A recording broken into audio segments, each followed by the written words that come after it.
मैं Imtiaz Nadaf, Vanchit Bahujan Aghadi state spokes person.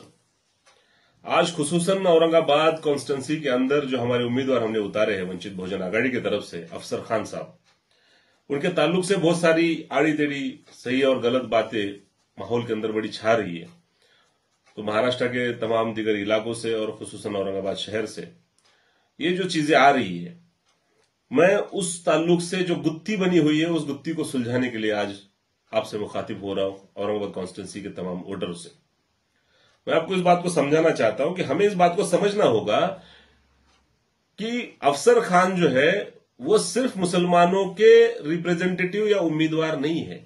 अफसर खान को जो उम्मीदवार बनाया गया है वो मजलूम कौमें, वंचित समूहों के तरफ से वो रिप्रेजेंटेटिव बने हुए हैं। तो इसमें एक बात समझने ऐसी ये है कि उम्मीदवार वंचित का वो होगा जिसे वंचित अपना मानेंगे और वंचित अपना रिप्रेजेंटेटिव मानेंगे, वो उम्मीदवार होगा वंचित बहुजन आघाड़ी का। और अगर किसी को यह लगता है या फिर ये बात फैलाई जाती है कि एमआईएम पार्टी जो है और उसके जो एमपी है फिलहाल जो इम्तियाज जलील, तो उनके वोट काटने के लिए या फिर उनको हराने के लिए हमने वंचित बहुजन आघाड़ी के तरफ से किसी को खड़ा किया है, तो एक साफ साफ तौर पर बात बता दूं कि वंचित बहुजन आघाड़ी अपनी लड़ाई लड़ रही है। इसके पहले जो इम्तियाज जलील चुन के गए थे वो वंचित के सपोर्ट से ही चुन के गए थे। समझने वाली बात यह है कि उस वक्त 2019 में अगर इम्तियाज जलील को चुन के लाने में वंचितों ने अपना दमखम दिखाया है, अपनी कोशिश, अपनी मेहनत लगाई है, तो 2024 में ऐसा क्या हो गया कि उन्हीं वंचितों को इम्तियाज जलील अपनी पहली पसंद नहीं लग रहे हैं। और जहां तक बात है वोट काटने का, आप हमें एक बात बताइए, आप ये सोच सकते हो इस चीज को कि नवाब मलिक हो, बाबा सिद्दीकी हो, फरहान आजमी हो, नसीम खान हो, ये वेल सेटल्ड लोग हैं पॉलिटिक्स के अंदर महाराष्ट्र के। इनके खिलाफ जब एमआईएम ने उम्मीदवार उतारे थे तो इसको आप किस नजर से देखोगे? इसको क्या न्याय दोगे आप? तो यहां पे समझने वाली चीज है कि औरंगाबाद के अंदर वंचित बहुजन आघाड़ी की तरफ से जो उम्मीदवार उतारा गया है उसको वही न्याय से देखा जाएगा, उसी नजर से देखा जाएगा जिस नजर से इन बाकी कैंडिडेट के खिलाफ जब एमआईएम ने उम्मीदवार उतारे थे तो उनको आपने जिस नजर से देखा हुआ था। समझने वाली बात यह है कि वंचितों के सपोर्ट को लेकर अगर हमारा कोई एमपी चुन के जाता है तो वो मजलूम कौमें ये भी चाहेंगी कि इन्हीं मुसलमान भाइयों की मदद से हम अपना भी कोई नुमाइंदा संसद तक भेजें, हम कायदे मंडल विधानसभा के अंदर अपना कोई नुमाइंदा भेजें। लेकिन गलती यह हुई कि उनके नुमाइंदे जब तक पहुंचेंगे या पहुंचने चाहिए थे तब तक सब्र नहीं किया गया, वहां से पीछे हटा गया, उस अलायंस को तोड़ा गया। अच्छा चलो ठीक है, ये छोटी मोटी बात है या फिर ये अलग चीज है, लेकिन दूसरी बात यह है कि खुद एडवोकेट बाला साहब अम्बेडकर को मुसलमानों ने सोलापुर अकोला से बड़ा नाराज किया।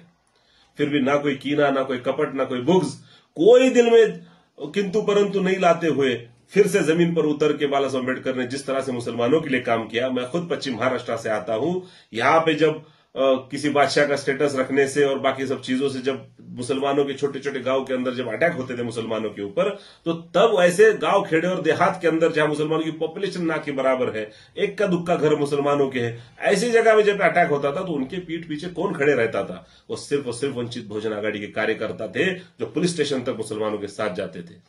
ये काम वंचितों ने मुसलमानों के लिए किया है। और फिर उसके बाद एक बात समझने जैसी है कि हम जिस देश में रहते हैं वो देश दारुल अमन मुल्क है मुसलमानों।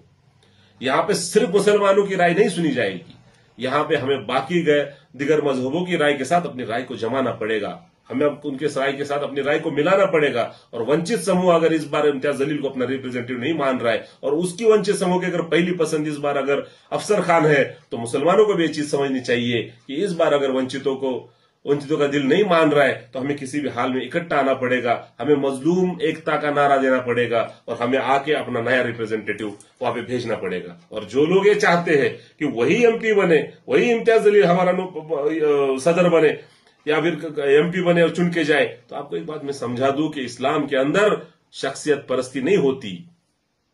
बहुत भारी बात करता, बहुत काम करता, कुछ भी हो, लेकिन ऐसा नहीं होता। मैं आपको समझाने के लिए एग्जाम्पल के तौर पे एक बात बताता हूं कि खालिद बिन वलीद रजी अल्लाह तआला अन्हु बहुत ही फॉर्म में थे, बहुत फॉर्म में थे, कोई जंग नहीं हारते थे। लोगों का गुमान होने लगा कि मुसलमान क्यों जीत रहे हैं, क्योंकि उनके तरफ खालिद बिन वलीद जैसा कमांडर है। ये जब राय फैलने लगी, ये जब गुमान फैलने लगा, तो उमर बिन खत्ताब रजी अल्लाह तआला ने अपनी खिलाफत के अंदर खालिद बिन वलीद रजी अल्लाह तआला को रोका। क्यों? क्योंकि ये राय वो बदलना चाहते थे कि मुसलमान जीतते इसलिए है क्योंकि अल्लाह चाहता है, इसलिए नहीं जीतते कि खालिद बिन वलीद जैसा कमांडर मुसलमानों के पास है। हमें इस चीज को समझना पड़ेगा। हमें इस मुल्क के अंदर रहते हुए हमें दूसरों की राय से राय जमानी पड़ेगी, और जो कॉन्स्टिट्यूंसी है, जो औरंगाबाद कॉन्स्टिट्यूंसी है, उस कॉन्स्टिट्यूंसी के अंदर सिर्फ मुसलमानों के वोटर पे कोई एमपी चुन के नहीं जाएगा मेरे भाइयों, ये आप ध्यान में रख लो। देशात घडणाऱ्या महत्त्वाच्या बातम्यांसाठी भारताचे लोक या यूट्यूब चॅनलला सबस्क्राईब करा. जास्तीत जास्त लोकांपर्यंत या बातम्या शेअर करा. धन्यवाद.